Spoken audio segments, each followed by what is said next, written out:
Manchester United sedang dalam performa yang manis. Tapi tidak lama lagi harus bertemu dengan rival mereka, Manchester City, dalam tajuk Derby Manchester.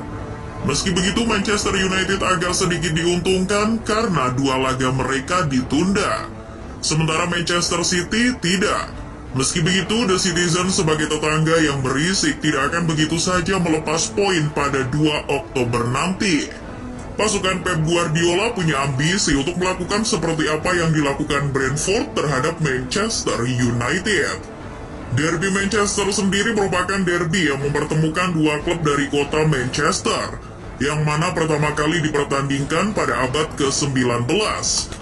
Derby Manchester yang insya Allah akan dihelat pada 2 Oktober mendatang di Etihad Stadium adalah edisi ke-165. Sejauh ini Manchester United masih unggul dengan torehan 65 kali kemenangan. Kemenangan setan merah atas tetangga berisiknya itu kebanyakan terjadi di kandang mereka sendiri, yaitu 34 kali. Sementara kemenangan sisanya terjadi di markas Manchester City. Nah, kalau The Citizen meraih kemenangan 14 kali lebih sedikit dari Manchester United. Manchester Biru meraih 51 kemenangan, dan sama seperti rivalnya, The Citizen lebih banyak menang di kandang, yaitu 27 kali. Lalu kedua tim ini sudah 48 kali bermain imbang.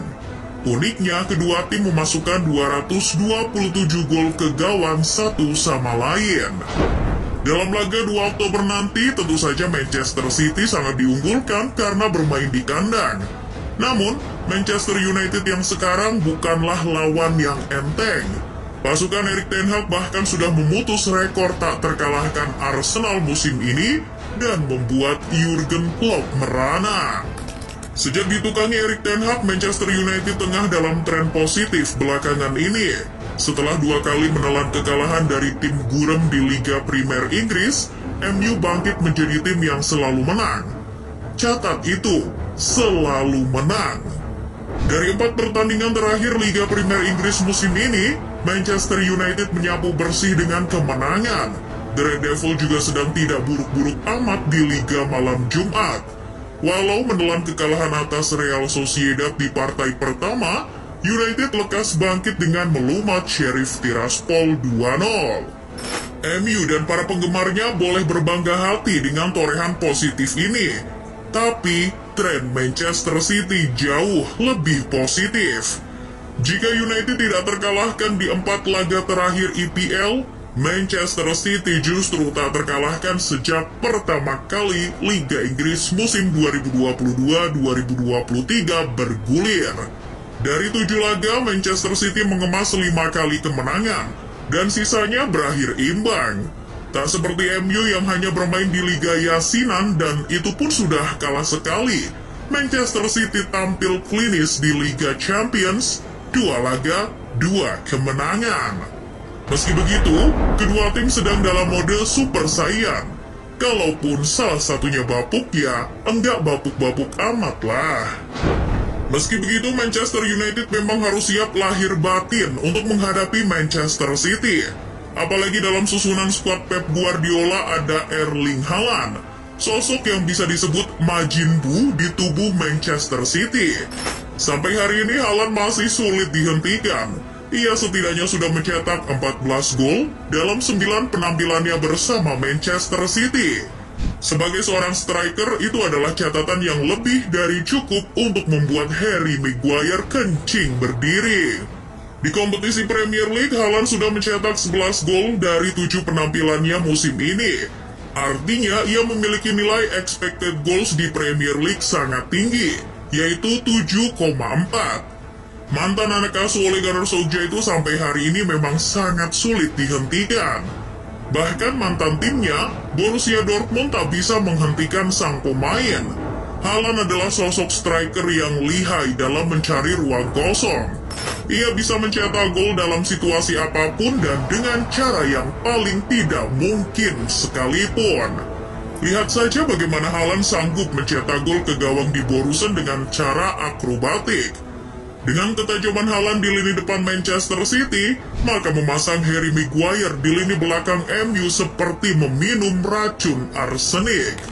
Tentu saja Erik ten Hag tidak akan seceroboh itu memasukkan Harry Maguire, bek gagap yang meskipun tinggi, tapi malah bisa jadi seperti bayi di hadapan Erling Haaland. Maka satu-satunya senjata yang bisa diandalkan United adalah Lisandro Martinez. Ten Hag bisa saja menduetkan Lisandro dengan Rafael Varane. Duet itu bisa saja memperkokoh barisan belakang MU. Meski dengan lincah pun sanggup membuat Erling Haaland ketar-ketir. Sebelumnya ketika masih berseragam Ajax, Lisandro seolah Vegeta bagi Erling Haaland yang Majin Buu. Saat menghadapi Ajax di Liga Champions musim lalu, pria Norwegia itu sama sekali tak sanggup melewati Lisandro. Lisandro bisa membuat sang pria jangkung mati kutu. Kalau menaklukkan Dortmund 2 kali dengan skor 3-1 dan 4-0, Lisandro tampil paripurna menghadapi Haaland. Bek Argentina itu setidaknya melakukan 4 tackle dan 4 intercept untuk mencegah Haaland mencetak gol ke gawang di Golden Zone. Sang pemain pun berpeluang besar kembali menghadapi Lisandro Martinez di derby Manchester nanti. Tentu saja, sebagai sosok bek tangguh, Lisandro lebih dari sanggup membuat Erling Haaland frustasi dan insomnia. Laga derby Manchester nanti juga menjadi pembuktian Erik ten Hag kepada mantan mentornya Pep Guardiola. Sebelum menjadi pelatih pilih tanding seperti sekarang, Ten Hag pernah bekerja dengan Pep Guardiola. Ia masuk ke dalam staf kepelatihan Guardiola di Bayern Munchen tahun 2013. Manajer asal Belanda itu oleh Pep diminta menangani skuad Bayern Munchen 2 tahun 2013. Waktu itu ketika Guardiola untuk pertama kalinya meraih trofi Bundesliga, Ten Hag juga membawa Bayern Munchen 2 juara Liga Regional. Kedua pelatih memang belum pernah bertemu, namun mengingat hubungan keduanya ada persamaan taktik yang bakal tersaji. Meskipun Ten Hag dan Guardiola menerapkan formasi yang berbeda. Ten Hag akrab dengan skema 4-2-3-1, sedangkan Guardiola terkenal dengan 4-3-3. Akan tetapi keduanya memiliki fluiditas yang sama. Baik Ten Hag maupun Pep Guardiola sama-sama pengagum counter press. Meskipun belakangan ini Erik ten Hag memiliki gaya main berbeda di Manchester United. Ia sudah meninggalkan counter pressing atau bermain dengan intensitas tekanan yang tinggi dan atraktif. Di MU belakangan ini, Ten Hag menerapkan sepak bola pragmatis dengan mengandalkan serangan balik serta memanfaatkan kualitas pemain seperti Anthony dan Jadon Sancho. Laga derby Manchester nanti bukan hanya rivalitas dua klub, melainkan rivalitas baru antara murid dan guru. Rivalitas yang juga bakal terbangun dari dua pelatih gundul.